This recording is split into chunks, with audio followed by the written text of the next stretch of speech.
Hey guys, so this is going to probably be my last video before Valve Iron itself drops.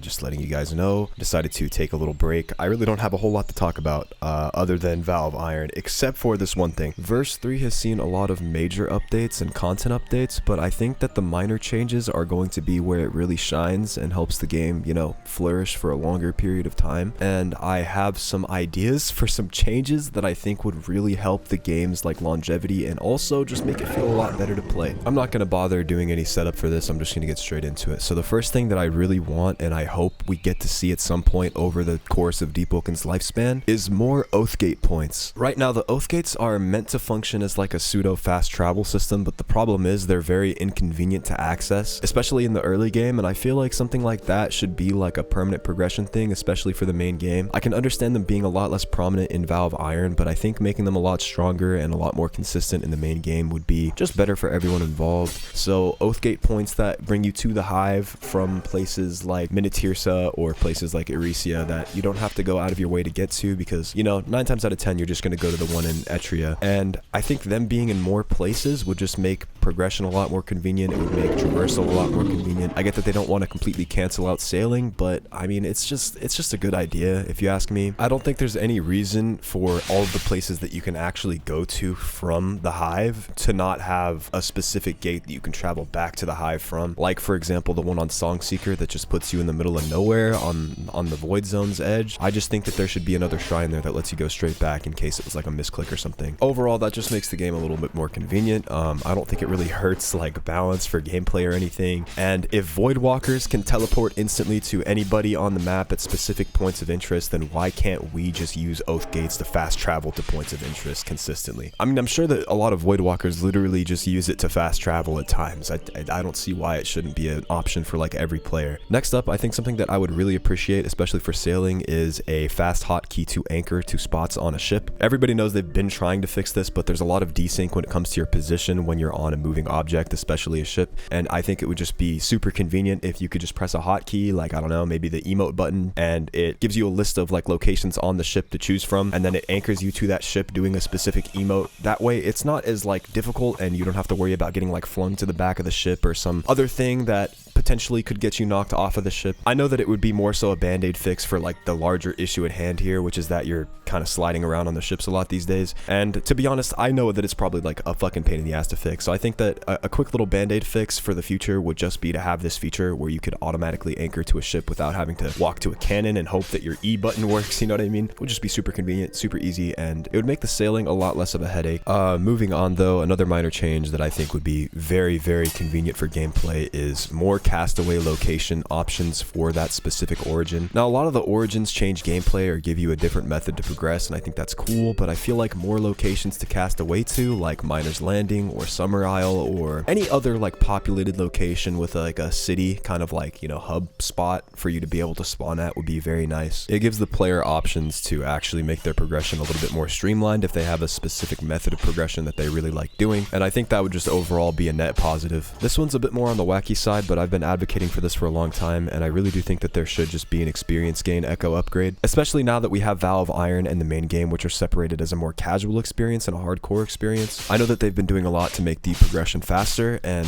the job changes that are likely to be coming and the job changes that have already come have done a good job of making the game's progression feel like more immersive and make more sense. I'm pretty certain that Valve Iron won't have permanent progression, so I don't see any problem with making the main game's permanent progression a little bit more like consistent, and something like an experience gain upgrade would just make the game faster, less of a headache to progress through in the more casual experience for the game, whereas Valve Iron, it could stay like a little bit of a headache. I think it's supposed to be at the end of the day, and I think there's nothing wrong with letting players get a reward for farming these echoes and be able to experiment with more builds in a faster like period of time. That was really poorly put. I'm not exactly the most eloquent today. I just woke up, sorry. But yeah, just again, net positive. I don't think that there's anything wrong with an experience gain upgrade. I've been begging for this for a long time. Being able to experiment with more of the game's content for having put so many hours into the game, I don't see anything wrong with it. I think that it's a good reward for players, and I think the main thing that turns people off of Deepwoken if they've put a lot of hours in is the fact that it takes a lot more hours to get your build to the place that you want it to be. And I think there's already enough headache towards the end game outside of the progression progression itself. So making the point A to point B part of going from level 1 to 20 just that much faster for people who want to put the time in to get those echo upgrades, again, would just be a net positive. Moving on from that though, I think that buffing the starting knowledge echo would be really convenient for players, especially with all of the changes that have been made to make it so that you don't have to wipe your build if you don't get the talents or mantras you want. Now, mystics and knowledge itself has been a really good way to make that less prominent, but I don't think there's anything wrong with just adding a few more upgrades to that, like maybe like a couple more knowledge upgrades. I know that you can just get a Moonzai tome, but that is, you know, not exactly the most convenient thing to do. And with the Holotide stuff, it's not exactly hard to get Moonzai tomes. Like, there's a lot of opportunities too, but once that goes away, it's going to be that much harder, and having a little bit more knowledge to play with at the start of the game would honestly just make that a lot more convenient for players, returning players especially, that haven't maybe progressed in a long ass time and they just want to experience all the new content that's coming out with verse 3 or whatever's coming in this verse 3 update. And finally, the last change that I have in mind, which I don't know if that's going to happen, but the many colored equipment dye thingy needs a buff. I don't know why you can't dye your eyes, hair, whatever, all of that stuff about your actual character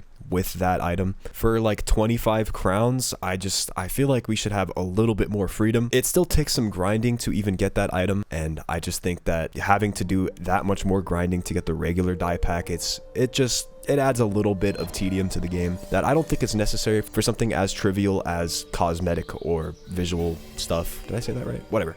Again, with Valve Iron coming, I think a lot of people in Valve Iron are going to want to get their fucking drip up. And I don't know if this change would really apply to Valve Iron, but with that game mode being so much more hardcore, I think making stuff like cosmetics just that more convenient for players who are already going to be having to deal with the increased difficulty spike of Valve Iron would be awesome, because I doubt anybody's going to be super happy that they grinded all of these dye packets, because they're going to probably have to deal with harder boss fights, harder progression, everything, and they're going to lose all of their cosmetic upgrades the second that they fuck up. Cosmetic upgrades shouldn't be this big of a deal. I feel like we're kind of overselling the importance of cosmetic upgrades with how like grindy they can be to actually like achieve. And the thing is, for certain cosmetics like equipments and stuff, people are going to have to go grind for like specific items in specific loot pools at specific areas of the map, which is just that much more of a that much more of a slog, that much more of a grind to do. I don't know what the fuck is coming out of my mouth. I'm sure you see my point though. Now, I'm well aware that all of these changes that I've just pitched are quality of life updates, but I don't think that that's necessarily a bad thing. The verse 2 update came with a lot of quality of life and a lot of stuff that just made the game a little bit more simple and streamlined, you know? And I think changes like that are going to be what brings all of the new content to the forefront of people's attention when they don't have to worry about all of the stuff that makes the game harder or, you know, take more time. It's looking like there are a lot of really dope updates on the horizon, and I'd love to be able to experience them without any tedium or without any sluggish like feelings coming along as I'm playing the game, and I'm sure a lot of people would probably agree. So in my opinion, these changes are probably the most important to make verse 3 just feel that much better, you know? But with all of that being said, thank you for watching the video. I hope you enjoyed. I hope you agree with some of my points, and as always, have an amazing day. Bye.